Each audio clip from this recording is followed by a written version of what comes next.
எல்லாருக்கும் வணக்கம். நான் வந்து திலீபன், ஆர்மனரி இன்ஸ்பெக்டராக இருந்தேன். இன்றைக்கி ரிலீவ் ஆகி ட்ரான்ஸ்ஃபரில் சேர்மாதேவி போகலாம்னு போக போகிறேன். இந்த சுச்சுவேஷனில் இப்படி பர்டிகுலராக நியூஸ் 7, நியூஸ் J ரெண்டுத்துலேயும் பாலியல் புகார் அப்படின்னு சொல்லிட்டு ஒரு நியூஸ் வந்துட்டுருக்கு. பட்டு என்னுடைய கடமை, என்னுடைய தரப்பு நியாயத்தை நான் சொல்லிடணும். ஏன்னா முதல்ல போடப்பட்ட செய்திகள் வேகமாக பரவிடும். பட் அதுக்கப்புறம் அதில் தப்பு இல்லை அப்படின்னு நிரூபிக்கப்படும் போதோ அல்லது உண்மை வெளியே வரும்போதோ அது வேகமாக பரவாது.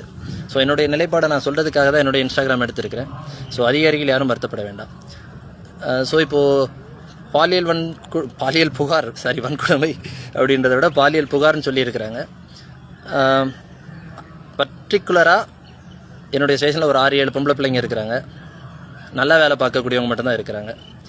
எந்த ஒரு பிள்ளைகளுக்குமே நான் வந்து வேலை செய்யலைன்னு கொஞ்சம் ஹார்ஷாக பேசுவேனே தவிர மற்றபடி அவங்கள மென்டல் டார்ச்சரோ அகனியோ ஏற்படுத்துகிற மாதிரி அவங்கள இது பண்ண மாட்டேன். இன்றைக்கி கூட ஏதாவது ப்ராக்ரஸ் இல்லைன்னா திட்டுவேனே தவிர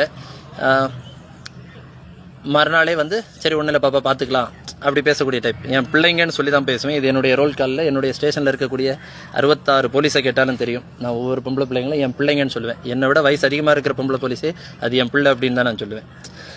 அது அவங்கள வச்சுட்டு சொல்லுவேன், அவங்க இல்லாத நேரத்துலேயே நான் சொல்லியிருக்கிறேன்.